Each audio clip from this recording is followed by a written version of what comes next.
এই জন্য ভাইয়েরা আমার বলছিলাম, এই কোরআন কেন নাজিল করা হয়েছে?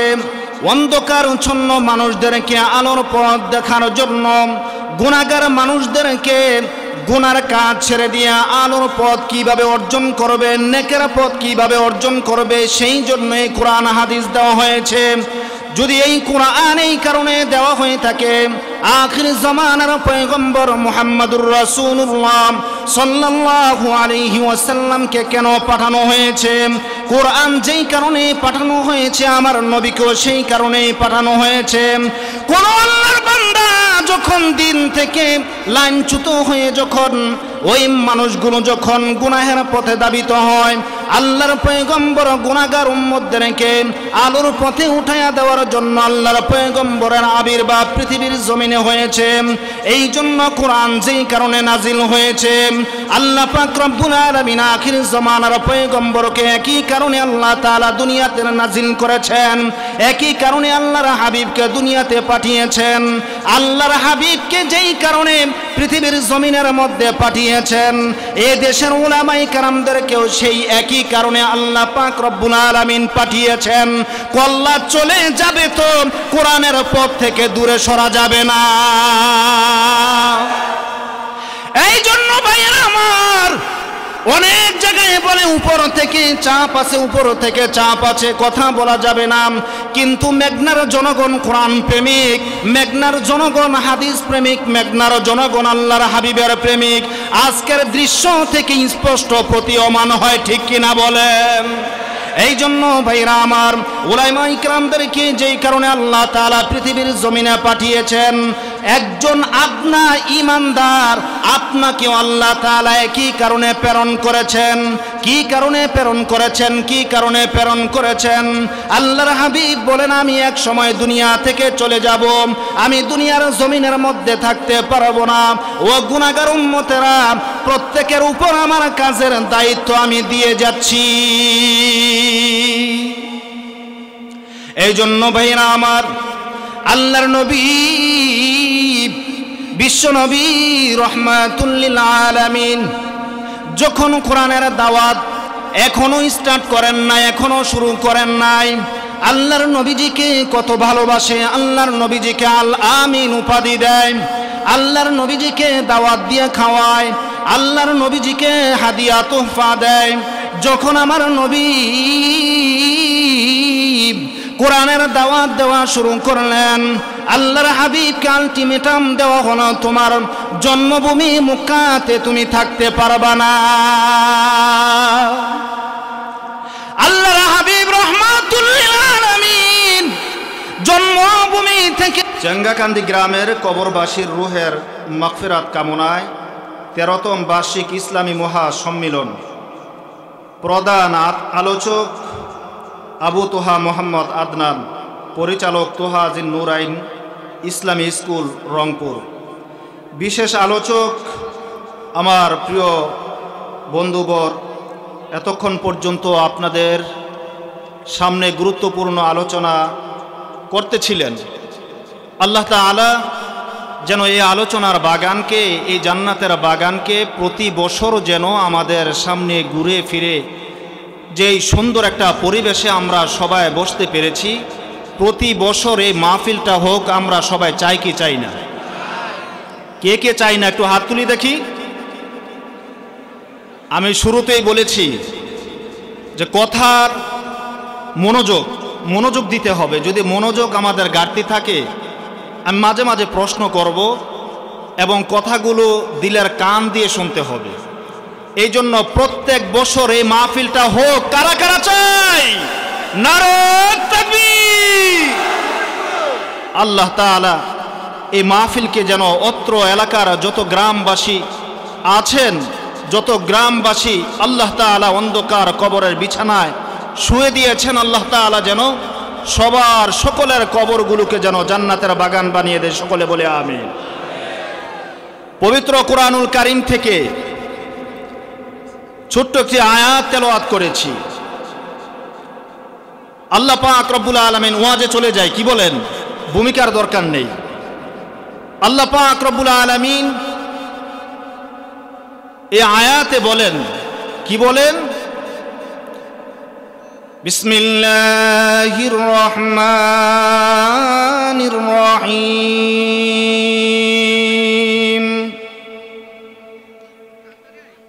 কিতাবুন আনজালনাহু ইলাইকা লিতুখরিজান নাসা মিনাজ যুলুমাতি ইলান নূর।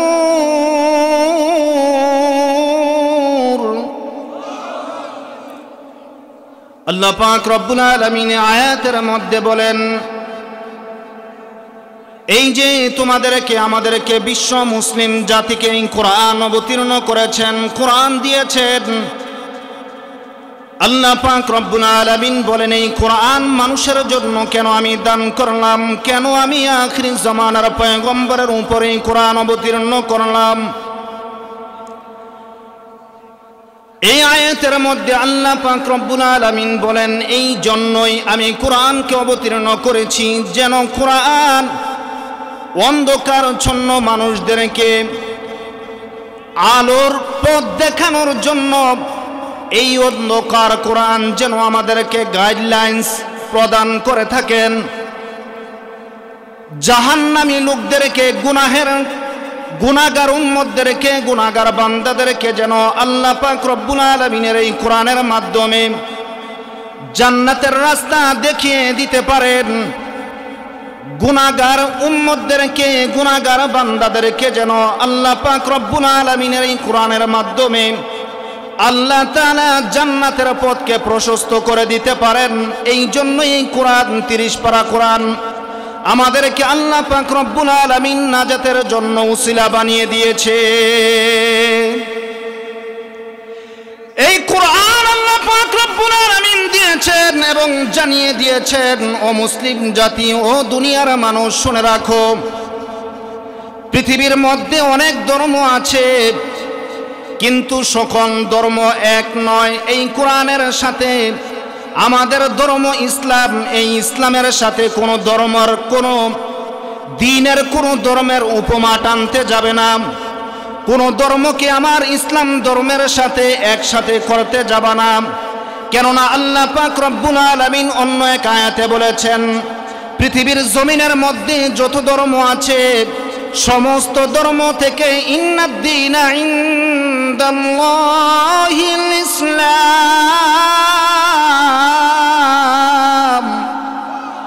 আল্লাহ পাক বলেন একমাত্র আমার কাছে পছন্দের ধর্ম হলো ইসলাম ধর্ম। এই জন্য ভাইরা আমার, আল্লাহ পাক রব্বুল আলামিন আপনাকে আমাকে একজন ইসলামের সৈনিক হিসেবে কবুল করেছেন। আমরা সবাই বেজার না খুশি? কারা কারা খুশি? 2 হাত তুলে আল্লাহকে দেখান, হাত নামান। আল্লাহ দেখতেছেন কি দেখতেছেন না? আমার ভাইরা, আল্লাহ পাক রব্বুল আলামিনের মনোনীত ধর্ম পায়া যদি আমরা খুশি হয়ে থাকি, তাহলে মানব রচিত আইন কানুন, মানব রচিত বানানো কোনো সিস্টেম অনুযায়ী আল্লাহর আইনকে বাদ দিয়ে, আল্লাহর আইনকে ওভারটেক করে মানব রচিত কোনো আইন, মানব রচিত কোনো ধর্ম দিয়ে পৃথিবীর জমিনের মধ্যে শান্তি আশা করা যায় না। বর্তমান সময়ের মধ্যে চতুর্দিকে বাংলাদেশের কিছু গুটি কয়েক আস্তিক আছে, গুটি কয়েক মুরতাদ আছে। তারা মনে করেছে যে বাংলাদেশের বড় বড় আলেম তো বিদায় হয়ে গেছে, এই ধর্মকে একটু ফুঁক দিয়ে আমরা নিভিয়ে দিতে পারবো। আমি তাদেরকে তো অনেক জায়গায় চ্যালেঞ্জ করি, অনেক জায়গায় বড় বড় আলেম তো আছে, আমি তাদেরকে, এখানে ইউটিউব হচ্ছে, আমি তাদেরকে চ্যালেঞ্জ করি 1 মাস সময় দিবেন, যে কোনো জায়গায় এই সালমান আরিফি আপনাদের সাথে ডিবেট করার জন্য প্রস্তুত রয়েছে ইনশাআল্লাহ।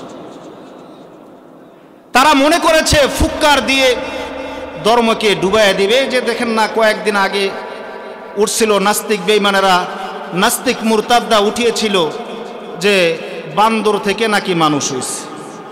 আবার এখন আবার আরেকটা হয়েছে ব্যাঙের ডাক শিখায়, আবার ব্যাঙের ডাক থেকে হাঁসের ডাক শিখায়, গরু ছাগলের ডাক শিখায়।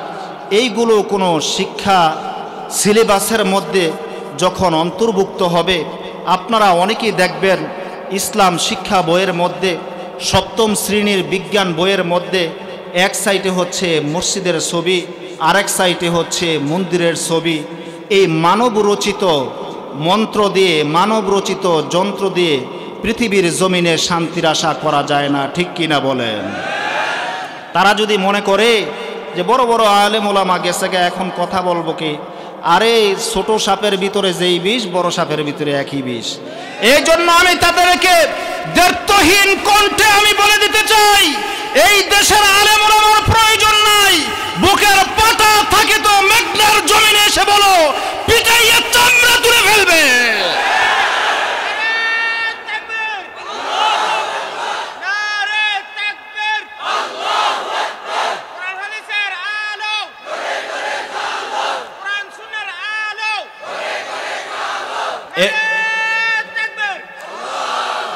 এই জন্য ভাইরা আমার, মানব জীবনে, সংসার জীবনে, রাষ্ট্রীয় জীবনে যদি শান্তির আশা করতে চাই, কোরআনের আইন ছাড়া বিকল্প আইন দ্বারা শান্তির আশা করা যায় না, ঠিক কিনা বলেন? আবার এখানে আমি শুরুতে বলেছি, এখানে আমরা কোরআন হাদিসের আলোচনা শুনবো, সবার ঊর্ধ্বে গিয়ে শুনতে হবে, ঠিক কিনা বলেন? আপনার এখন এই সমস্ত মানুষদেরকে নিয়ে আমাদের দেশের প্রধানমন্ত্রীও বেকায়দায় আছে। কয়েকদিন পর পরে দেখবেন এক একটা কই থেকে যেন বার হয়, আবার প্রধানমন্ত্রী এগুলোকে ট্রান্সফার করে বান্দরবন পাঠায় দেয়, হয়তোবা এগুলোর পট্ট শেষ করে দেয়, তারপরে এগুলো সতর্ক হয় না। আমাদের দেশের প্রধানমন্ত্রী কিন্তু 500 মসজিদও বাংলাদেশ জমিনে বানিয়ে দিয়েছে। এরা জানে না যে আমাদের প্রধানমন্ত্রী, আমারও প্রধানমন্ত্রী, আপনারও প্রধানমন্ত্রী, আমাদের সবার প্রধানমন্ত্রী। এগুলোর জন্য মুষ্টিময় কতগুলো নাস্তিকের জন্য সরকারেরও ইমেজ নষ্ট হচ্ছে। এই যে দেখেন একটা ভাইরাল বিষয় সারা বাংলাদেশের মধ্যে হুমড়ি খেয়ে পড়েছে, ট্রান্সজেন্ডার নামক। আপনারা জানেন কি না? ট্রান্সজেন্ডার আমি আলোচনা 1 ঘন্টার ভিতরে ইনশাল্লাহ গুছিয়ে ফেলবো। আপনারা মেহরবানি করে সবাই যদি বসে পড়েন, আমার আলোচনা করতে একটু সহজ হবে। এটা কবরস্থানের ওয়াজ, কিছু সামাজিক কথা বলারও দরকার আছে। কি বলেন? আমাদের সন্তানেরা যদি আপনি দিছেন ঢাকায় আপনার ছেলে পড়াশোনা করতে, আপনার সন্তানের, আপনার ছেলের বয়স হয়েছে 24 বছর, বিবাহ করাইবেন, এখন ঢাকা থেকে অনেক বড় ডিগ্রি নিয়ে আয়সা যদি বলে যে, আপনি যদি বলেন বাবা তোমাকে তো বিয়া করাবো, মায়া দেখতাছি, আপনার সন্তান বলে যদি বাবা বলে যে বাবা আমার তো ছেলে হিসাবে পাঠাইছিলাম, আমি তো এখন মায়া হয়ে গেছি, কেমন লাগবে আপনার কাছে? আবার আপনার মেয়েকে পাঠাইছেন যে মা তোমাকে অনার্স মাস্টার্স ঢাকা বিশ্ববিদ্যালয় থেকে করাবো, আপনার মেয়ের বিবাহ দিবেন, 20 বছর হয়েছে, 22 বছর হয়েছে, আপনি যদি জামাই দেখতে থাকেন, আপনার মেয়ের জামাই দেখতে থাকেন, আর আপনার মেয়ে যদি আয়সা বলে যে বাবা মা আমি তো মাইয়া থেকে পুরুষ হয়ে গেছি ঢাকা থেকে, কেমন লাগবে? ট্রান্সজেন্ডার ট্রান্সলেশন মানে পরিবর্তন করা 3টা মাধ্যমে করা যায়। এর মধ্যে একটা মাধ্যম বলবো, সময় কম তো, একটা মাধ্যম বলবো। একটা মাধ্যম হচ্ছে ছেলে যদি মনে করে যে আমি মেয়ে হয়ে গেছি, সে মেয়ে হয়ে গেছে, আর মেয়ে যদি মনে করে যে আমি ছেলে হয়ে গেছি, সে ছেলে হয়ে গেছে। এখন আপনাদের এলাকার শিয়াল আছে কিনা? শিয়াল কয়েকদিন আগে ফেসবুকে দেখছি, চ্যাঙ্গাকান্দি কোন গ্রামে জানি একদিনে 7 জনকে কামড়াইছে শিয়াল। এখন আপনাদের এলাকার মধ্যে, এলাকার সবক যুবক, এরা তো আমার ভাই, এলাকার আপনাদের এলাকারই, কিন্তু আমি কোনো না কোনোভাবে আপনাদের এলাকারই সন্তান। যারা চিনেন, পরিচয় দেওয়ার দরকার নেই, এখন পরে যাই না নিয়েন। এই জন্য ওই শিয়াল মামা যদি এসে বলে যে আমি ভালো হয়ে গেছি, তোমার মুরগির খোয়ারের মধ্যে আমার একটু জায়গা করে দাও, সে কতটুকু ভালো হয়েছে এবার আপনি চিন্তা করেন। এবার আপনার ছেলে যদি বলে যে আমি তো মেয়ে হয়ে গেছি, আর ওই মেয়ে হয়ে গেছি বললেই যদি মেয়ে হয়, তাহলে যদি মহিলা হোস্টেলে আপনার ছেলে থাকতে থাকে, তাহলে শিয়াল মামা মুরগির খাঁচার ভিতরে ভরে দিলে যে অবস্থা হবে, ওই মহিলা হোস্টেলের একই অবস্থা হবে, ঠিক কিনা বলেন? এই জন্য এই সমস্ত পাগল কোত্থেকে আবির্ভাব হয়? আরে আপনার অস্ট্রেলিয়া তারপর হইছে ইংল্যান্ডে, চায়না, এই সমস্ত নিয়ে আইনগতভাবে তারা নিষিদ্ধ করতে, সরকার নিষিদ্ধ করতে বদ্ধপরিকর। এই জন্য কয়েকদিন আগে ইংল্যান্ডের প্রধানমন্ত্রী বলেছে যে man is man, woman is woman, man ম্যানই থাকবে, পুরুষ পুরুষই থাকবে, মহিলা মহিলাই থাকবে, এখানে পরিবর্তন করার কোনো সুযোগ নাই। এই জন্য ভাইয়েরা আমার, কোনো মেয়ে যদি বলে যে আমি ছেলে হয়ে গেছি, আর ছেলে যদি বলে যে আমি মেয়ে হয়ে গেছি, তারা যদি মিলন করে তাহলে এটা হবে সমকামিতা, ঠিক কিনা বলেন? আর সমকামিতা সম্পর্কে Bangladesh the penal code, Bangladesh দণ্ডবিধির, এটা বাংলাদেশের আইন দ্বারাই তো। আমি তো একটু আইনের ছাত্র, আবার আপনারা জানেন কি জানেন না আমি তো জানি না। এই জন্য বাংলাদেশের পেনাল কোড, বাংলাদেশ দণ্ডবিধি আপনার 377 ধারার মধ্যে আছে। এই যে ইউটিউবে আছে, এখানে রেকর্ড হচ্ছে 377 ধারা। কত ধারা? 377 ধারা। এটা আমাদের প্রধানমন্ত্রী পর্যন্ত যখন যাবে, এর উৎপত্তি যেখানে হয়েছে সেখানে গোড়া সহ উপড়ে ফেলবে ইনশাআল্লাহ। এই জন্য বাংলাদেশ পেনাল কোডের মধ্যে 377 ধারার মধ্যে আছে, কোনো ছেলে যদি ছেলের সাথে আপনার মিলন করতে চায়, অথবা কোনো মেয়ে যদি মেয়ের সাথে মিলন করতে চায়, তাহলে 377 ধারার মধ্যে আছে যে আপনার তার সর্বনিম্ন সাজা হচ্ছে 10 বছর, সর্বোচ্চ সাজা হচ্ছে যাবজ্জীবন, তারপরে আছে আবার জরিমানা। এই জন্য এই পাগলেরা কোত্থেকে আবির্ভাব হয় আমি জানি না। তাদের চিন্তা চেতনা দেখবেন বেশি পড়তে পড়তে মাথা টাক হয়ে যায়, মাথা টাক হয়ে যায়। আমি দায়িত্বহীন ভাষায় আমি বলে দিতে চাই, বাংলাদেশের মুসলমান এখনো মরে যায় নাই, ঠিক কিনা বলেন? বাংলাদেশের উলামায়ে কেরাম এখনো মরে যায় নাই। কোরআন হাদিসের বিরুদ্ধে বিরুদ্ধাচরণ যেখানেই করা হবে, উলামায়ে কেরাম যখন আপনাদেরকে ঐক্যবদ্ধভাবে ডাক দিবে, যদি প্রয়োজন হয় রাজপথে কাফনের কাপড় মাথায় বেঁধে নাস্তিক মুরতাদদেরকে প্রতিহত করতে হবে। এই জন্য ভাইয়েরা আমার, সজাগ দৃষ্টি রাখতে হবে, সজাগ দৃষ্টি রাখতে হবে। হে যুবক সম্প্রদায়, তোমরা সজাগ হয়ে যাও, তোমরা সজাগ হয়ে যাও। মা বোনেরা যদি শুনে থাকেন, আপনারাও সজাগ হয়ে যান। যখন ইসলামের বিরুদ্ধাচরণ করবে, তখন স্বামীর হুকুম শোনারও তখন আর টাইম নাই। এই জন্য ভাইয়েরা আমার, সজাগ দৃষ্টি রাখতে হবে। আজকের ওয়াজটাই হচ্ছে কবরবাসীর মাগফিরাতের উদ্দেশ্যে। কি বলেন? সেদিকে আর আমি যাইতে চাই না, যাইতে ইচ্ছা করলেও যাইতে পারবো না, সময় কম। তো একটু জিকির করি লা ইলাহা ইল্লাল্লাহ। এই জন্য ভাইয়েরা আমার বলছিলাম, এই কোরআন কেন নাজিল করা হয়েছে? অন্ধকারচ্ছন্ন মানুষদেরকে আলোর পথ দেখার জন্য, গুনাহগার মানুষদেরকে গুনার কাজ ছেড়ে দিয়ে আলোর পথ কিভাবে অর্জন করবে, নেকের পথ কিভাবে অর্জন করবে, সেই জন্য এই কোরআন হাদিস দেওয়া হয়েছে। যদি এই কোরআন এই কারণে দেওয়া হয়ে থাকে, আখির জামানার পয়গম্বর মুহাম্মদুর রাসূলুল্লাহ সাল্লাল্লাহু আলাইহি ওয়াসাল্লামকে কেন পাঠানো হয়েছে? কোরআন যেই কারণে পাঠানো হয়েছে, আমার নবীকেও সেই কারণেই পাঠানো হয়েছে। কোন আল্লাহর বান্দা যখন দিন থেকে লাইনচ্যুত হয়ে যখন ওই মানুষগুলো যখন গুনাহের পথে ধাবিত হয়, আল্লাহর পয়গম্বর গুনাহগার উম্মতদেরকে আলোর পথে উঠাইয়া দেওয়ার জন্য আল্লাহর পয়গম্বরের আবির্ভাব পৃথিবীর জমিনে হয়েছে। এই জন্য কোরআন যেই কারণে নাজিল হয়েছে, আল্লাহ পাক রব্বুল আলামিন আখির জামানার পয়গম্বরকে একই কারণে আল্লাহ তাআলা দুনিয়াতে নাজিল করেছেন, একই কারণে আল্লাহর হাবিবকে দুনিয়াতে পাঠিয়েছেন। আল্লাহর হাবিবকে যেই কারণে পৃথিবীর জমিনের মধ্যে পাঠিয়েছেন, এই দেশের উলামায়ে কেরামদেরকেও সেই একই কারণে আল্লাহ পাক রব্বুল আলামিন পাঠিয়েছেন। কল্লা চলে যাবে তো কোরআনের পথ থেকে দূরে সরা যাবে না। এই জন্য ভাইয়েরা আমার, অনেক জায়গায় বলে উপর থেকে চাপ আছে, উপর থেকে চাপ আছে, কথা বলা যাবে না। কিন্তু মেঘনার জনগণ কোরআন প্রেমিক, মেঘনার জনগণ হাদিস প্রেমিক, মেঘনার জনগণ আল্লাহর হাবিবের প্রেমিক। আজকের দৃশ্য থেকে স্পষ্ট প্রতীয়মান হয়, ঠিক কিনা বলেন? এই জন্য ভাইরা আমার, উলামায়ে কেরামদেরকে যেই কারণে আল্লাহ তাআলা পৃথিবীর জমিনে পাঠিয়েছেন, একজন আপনা ঈমানদার আপনাকে আল্লাহ তাআলা কি কারণে প্রেরণ করেছেন, কি কারণে প্রেরণ করেছেন, কি কারণে প্রেরণ করেছেন? আল্লাহর হাবিব বলেন, আমি এক সময় দুনিয়া থেকে চলে যাব, আমি দুনিয়ার জমিনের মধ্যে থাকতে পারবো না। ও গুনাহগার উম্মতেরা, প্রত্যেকের উপর আমার কাজের দায়িত্ব আমি দিয়ে যাচ্ছি।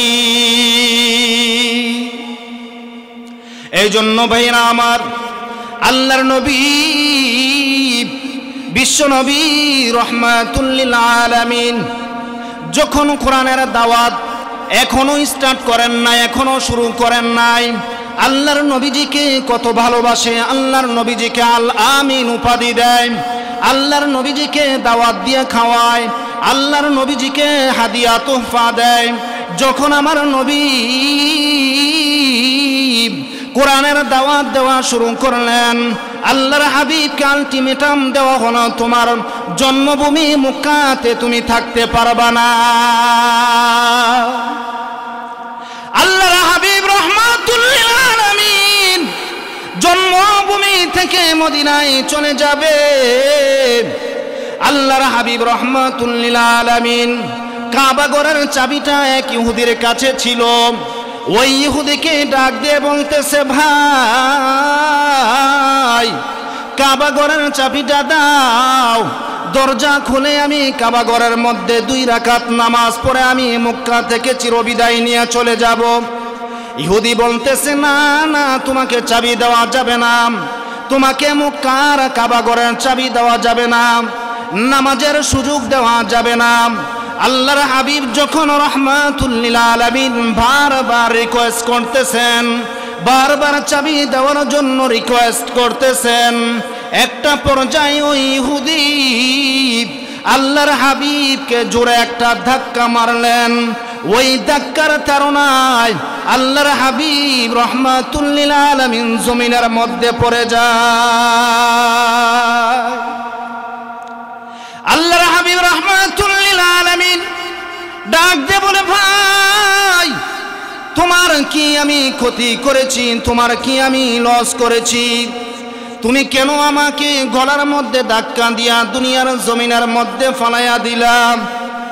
ওই ইহুদি বলতেছে, মুহাম্মদ এখনো তো তোমার জীবনটা বাঁচিয়ে রাখিছি, তো অনেক বড় কাজ করেছি।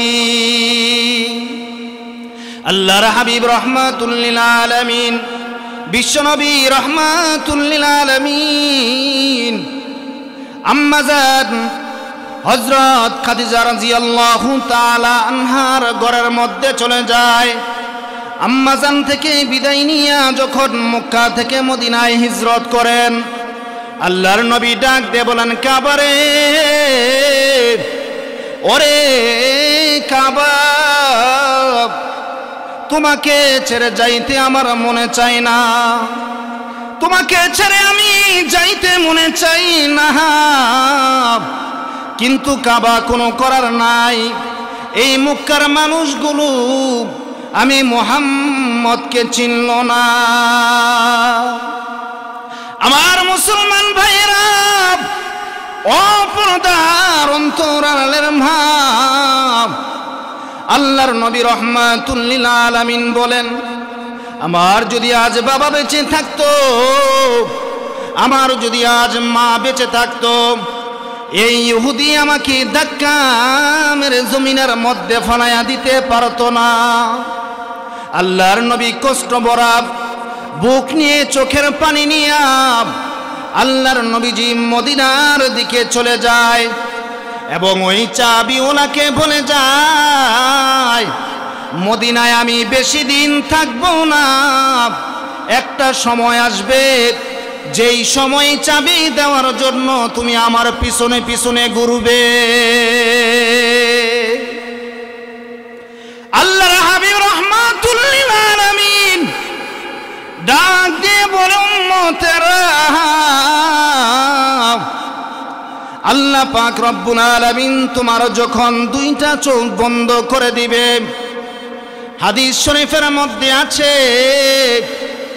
দুনিয়ার জমিন থেকে যখন বান্দার রূহখানা চলে যায়, বান্দার চোখ দুইটা যখন বন্ধ হয়ে যায়, দুনিয়ার সন্তান আর বাবাকে পরিচয় দিতে চায় না, দুনিয়ার স্ত্রী আর স্বামীকে পরিচয় দিতে চায় না, দুনিয়ার স্বামী আর স্ত্রীকে পরিচয় দিতে চায় না, ওই আল্লাহর বান্দা বান্দিকে বলে তাড়াতাড়ি লাশটা ঘর থেকে বের করে ফেলো।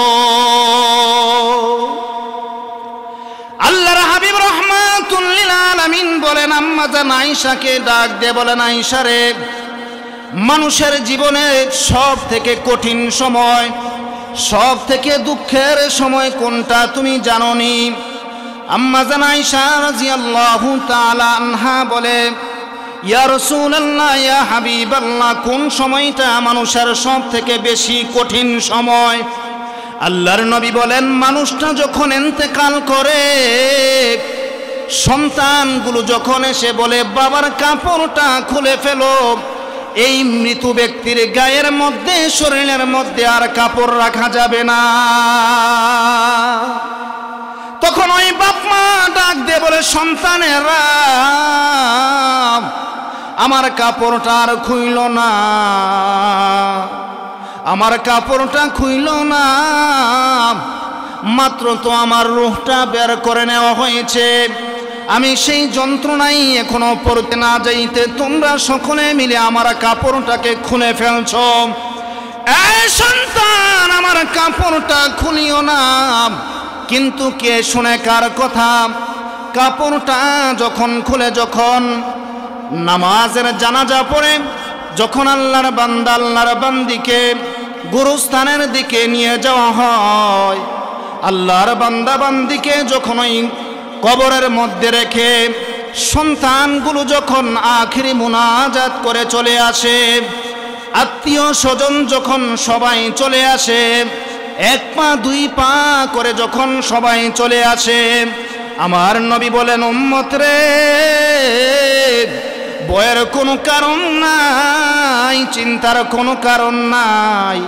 তোমার ভাই চলে আসতে পারে, তোমার বাবা চলে আসতে পারে, কিন্তু আমি তোমার আখেরি নবী, তোমাকে ছাড়া কবর থেকে আমি যেতে পারি না। সকলে তোমাকে ছেড়ে চলে যেতে পারে, কিন্তু আমি মুহাম্মদ তোমাকে এতিম করে, আমি তোমাকে কবরে একা একা রেখে আমি তো যেতে পারি না। আমার ভাইয়েরা, বন্ধুরা আমার, ওই কবরে যেতে হবে, এটার মধ্যে কোনো সন্দেহ আসেনি, সন্দেহ নাই।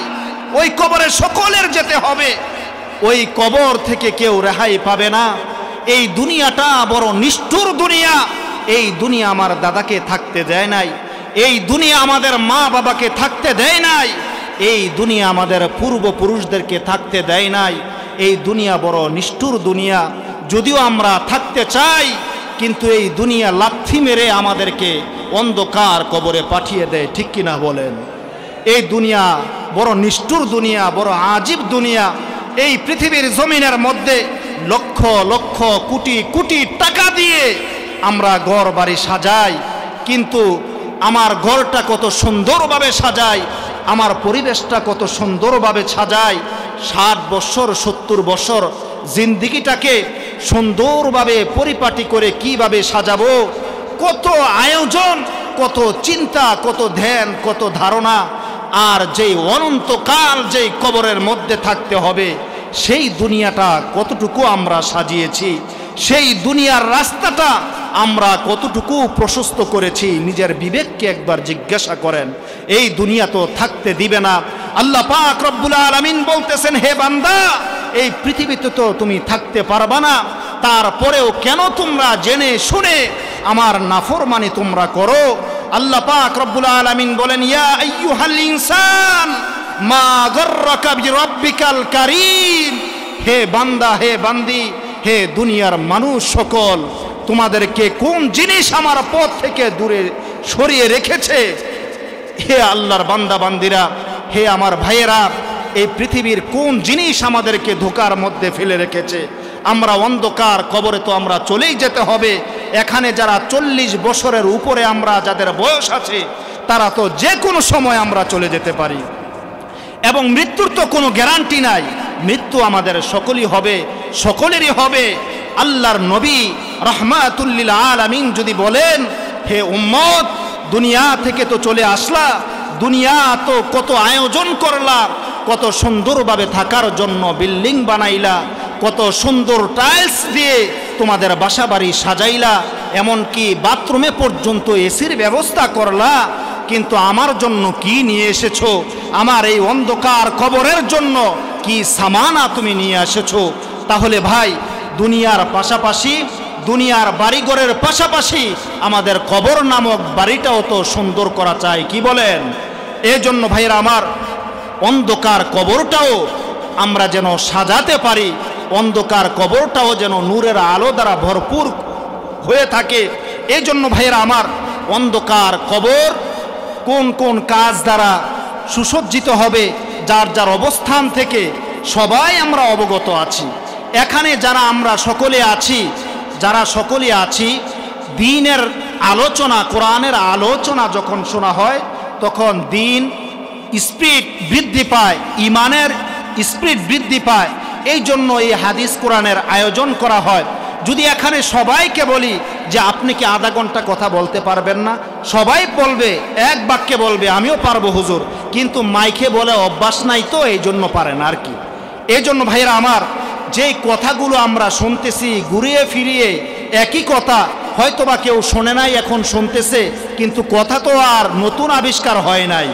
এই জন্য ভাইরা আমার, দুনিয়ার এখন তো সারা বাংলাদেশ না, সারা পৃথিবী খালি ভাইরালের দান্দায় খালি আছে, খালি কিভাবে ভাইরাল হওয়া যাবে সেই দান্দায় আছে। আর মানুষও আছে ভাইরাল কে হইছে, এরে দরকার আমাদের, ভাইরাল কে হইছে। এই জন্য ভাইরা আমার, ভাইরালের দান্দায় না থেকে আমরা যা করব, ছোট্ট একটা হাদিস আমি পড়েছি, আখলিস দীনাকা ইয়াকফিকাল আমালুল কলিল। যদি এখলাসের সাথে যখন আমরা আল্লাহর দ্বীনের কাজ করব, অল্প তো ইনশাল্লাহ বরকত হবে। এই জন্য আজকের এই ওয়াজটাই হচ্ছে চাঙ্গাকান্দি গ্রামের কবরবাসীর রুহের মাগফিরাতের উদ্যোগে। আল্লাহ তাআলা যেন শুধু চাঙ্গাকান্দি নয়, আশেপাশের যত গ্রাম আছে সকলের কবরগুলো যেন জান্নাতের বাগান বানিয়ে দেন, সকলে বলি আমিন। এই জন্য আপনাদের এখানে কবরস্থানের সাথে কেন জানি আমি লালন করতেছি, স্বপ্ন দেখতেছি, আপনাদের কবরস্থানের এখানে একটা ঈদগাহ হোক। আপনারা সবাই চান কি চান না? কবরস্থানের সাথে একটা মাদ্রাসা হোক, 24 ঘন্টা সেখানে কোরআন তেলাওয়াত হোক। আপনারা চান কি চান না? তাহলে আমরা খালি হাতে আমরা একদিন কবরের দিকে আমরা ধাবিত হয়ে যাব, কবরে চলে যাব। এই জন্য আমরা একটা আমরা পদক্ষেপ নিব।